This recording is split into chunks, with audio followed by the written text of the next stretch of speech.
Assalamualaikum warahmatullahi wabarakatuh. Halo semuanya, salam dan bahagia. Kembali lagi dalam video pendidikan guru penggerak. Kali ini saya akan membahas koneksi antar materi mengenai KSE atau kompetensi sosial emosional dalam paket modul 2, modul 2.2. Dengan tujuan pembelajaran khusus, CGP melakukan refleksi pengetahuan sebelum, selama, dan sesudah mempelajari modul ini. Baik, mari kita simak video yang keren ini. Haha.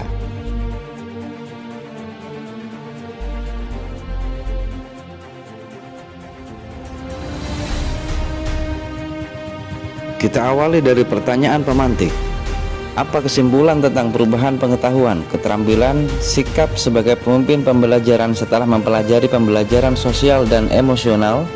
Kesimpulan tentang perubahan signifikan yang berdampak pada peningkatan pengetahuan, keterampilan, dan sikap sebagai pemimpin pembelajaran melalui pemahaman mendalam tentang aspek-aspek emosi, komunikasi efektif, kerjasama, dan pemecahan masalah dalam 3 area utama, yaitu: pertama, pengetahuan pemimpin pembelajaran berkembang secara substansial, memperoleh pemahaman yang lebih mendalam tentang peran emosi dalam proses pembelajaran dan bagaimana mengelolanya dengan bijak. Pengetahuan ini memungkinkan pemimpin pembelajaran untuk merancang lingkungan yang mendukung perkembangan emosional murid, serta mengintegrasikan strategi pembelajaran yang lebih berorientasi pada emosi. Kedua, keterampilan pemimpin pembelajaran mengalami peningkatan yang signifikan, mampu berkomunikasi dengan lebih efektif, memahami perspektif murid secara mendalam, serta mengelola konflik dengan lebih bijaksana, lebih mampu untuk memimpin dengan empati dan menginspirasi melalui pemahaman yang lebih baik tentang kebutuhan emosional individu untuk menciptakan lingkungan pembelajaran yang inklusif dan mendukung pertumbuhan holistik. Ketiga, sikap para pemimpin pembelajaran mengalami transformasi positif, menjadi lebih sadar akan pentingnya mendukung perkembangan sosial dan emosional murid, serta memprioritaskan kesejahteraan mental dalam konteks pendidikan. Sikap yang terbuka, responsif, hangat, dan peduli membantu menciptakan budaya sekolah yang inklusif, di mana setiap individu, murid merasa dihargai dan didukung. Secara keseluruhan, pemahaman tentang pembelajaran sosial dan emosional secara signifikan mengubah pengetahuan, keterampilan, dan sikap para pemimpin pembelajaran. Perubahan ini membantu menciptakan lingkungan pendidikan yang lebih mendalam, empatik, dan berorientasi pada pertumbuhan holistik. Dengan mengintegrasikan prinsip-prinsip pembelajaran sosial emosional, para pemimpin pembelajaran dapat menjadi agen perubahan positif dalam memajukan kualitas pendidikan dan kesejahteraan sosial dan emosional semua anggota komunitas sekolah. Sebelum mempelajari modul kompetensi sosial emosional ini, saya memiliki pandangan yang terbatas tentang pentingnya aspek sosial emosional dalam kehidupan sehari-hari atau dalam pengelolaan pembelajaran di kelas. Saya berpikir bahwa kompetensi sosial emosional hanya perlu didalami dan dikuasai oleh guru BK dan kepala sekolah. Awalnya, saya cenderung berfokus lebih pada pengetahuan akademis atau keterampilan teknis saja. Saya mungkin merasa bahwa hal-hal seperti berkomunikasi efektif, mengelola emosi, bekerja dalam tim tidak begitu relevan atau bahkan dianggap kurang penting dalam mencapai kesuksesan, terutama kesuksesan dalam pengelolaan pembelajaran dengan murid-murid maupun dengan rekan sejawat di lingkungan sekolah. Sehingga mungkin saya meremehkan atau kurang memahami betapa krusialnya kompetensi sosial emosional dalam berinteraksi dengan orang lain, mengelola emosi, serta menjaga hubungan yang sehat khususnya dalam berinteraksi dengan murid-murid maupun dengan rekan sejawat di dalam lingkungan sekolah. Namun setelah saya mempelajari modul kompetensi sosial emosional ini, pandangan saya berubah secara signifikan. Saya menyadari betapa esensialnya kemampuan untuk berinteraksi secara positif dengan orang lain, memahami perasaan dan emosi, serta mengelola konflik dengan bijaksana. Modul KSE ini telah membuka mata saya terhadap dampak positif dalam berbagai aspek kehidupan, termasuk dalam karir, hubungan dengan murid, dan juga hubungan dengan rekan sejawat. Kompetensi sosial emosional tidak hanya membantu saya berinteraksi lebih baik dengan murid dan rekan sejawat, tetapi juga berperan dalam mengatasi konflik, mengelola stres, dan mencapai tujuan bersama.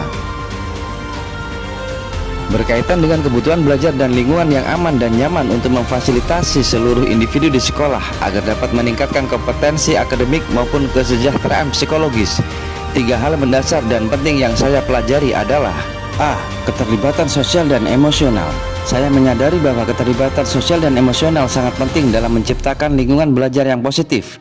Ketika murid merasa diterima, didengarkan, dan dihargai, Mereka lebih cenderung berpartisipasi aktif dalam pembelajaran, interaksi positif antara guru dengan murid, murid dengan murid, serta murid dengan tenaga kependidikan membantu menciptakan iklim yang mendukung perkembangan sosial emosional murid.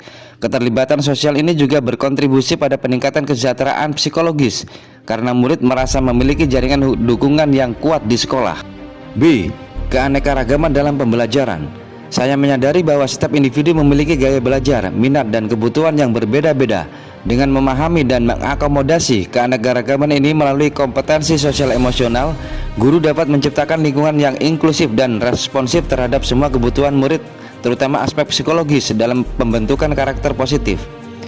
Pendekatan pembelajaran yang beragam dan fleksibel membantu setiap murid merasa dihargai dan diberdayakan, serta memberikan kesempatan bagi murid untuk berkembang secara akademik dan emosional sesuai potensi masing-masing. C. Pentingnya dukungan kesejahteraan psikologis. Saya menyadari bahwa fokus hanya pada pencapaian akademik tidaklah cukup. Kesejahteraan psikologis merupakan dasar yang penting untuk pembelajaran yang efektif. Lingkungan yang aman dan nyaman membantu murid mengatasi stres, cemas, dan tekanan yang mungkin muncul dalam proses belajar. Adanya dukungan dari tenaga pendidik dan kependidikan dalam mengatasi tantangan emosional dan mental juga memainkan peran penting dalam meningkatkan kesejahteraan murid secara keseluruhan.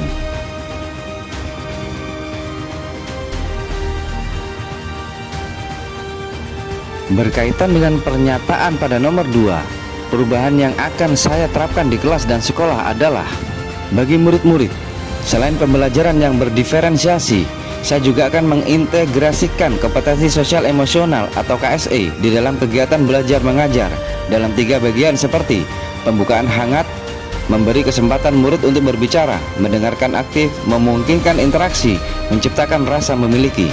Kegiatan inti yang melibatkan diskusi akademik, pembelajaran kooperatif, pembelajaran berbasis proyek, refleksi diri dan penilaian diri, pemberian suara dan pilihan, penutupan optimistik, refleksi, apresiasi, dan cara-cara positif lainnya untuk memperkuat pembelajaran. Saya akan lebih intens dan lebih peduli terhadap perkembangan emosi murid dalam pembelajaran, guna menciptakan lingkungan belajar yang aman dan nyaman agar seluruh individu murid di sekolah dapat meningkatkan kompetensi akademik dan kesejahteraan psikologis secara optimal. Dengan kreativitas yang saya miliki dan terus saya olah, saya akan menerapkan perubahan seperti memberikan kesempatan pada murid untuk mengelola kelas mereka sendiri, untuk membuat murid merasa nyaman dalam belajar. Bersama murid, membuat keyakinan kelas, menyiapkan murid belajar dengan permainan yang menyenangkan. Bagi rekan sejawat, pertama-tama saya akan mengimbaskan pengetahuan saya kepada rekan sejawat. Saya akan berusaha menggerakkan dan membangun hubungan emosional dan sosial di lingkungan sekolah dengan rekan sejawat, terutama kurikulum dan kesiswaan. Setelah itu saya akan membuat tim dengan rekan sejawat yang akan bekerja sama dalam merencanakan dan melaksanakan perubahan yang kaitannya dengan pengembangan kompetensi sosial emosional yang diintegrasikan dalam berbagai kegiatan kurikulum dan kesiswaan seperti pembelajaran di kelas, kegiatan P5, dan kegiatan ekstrakurikuler. Demikian video saya kali ini. Mohon maaf jika ada yang kurang berkenan. Saya Dedi Prabowo dari SMK Negeri 4 Probolinggo. Wassalamualaikum warahmatullahi wabarakatuh. Salam bergerak.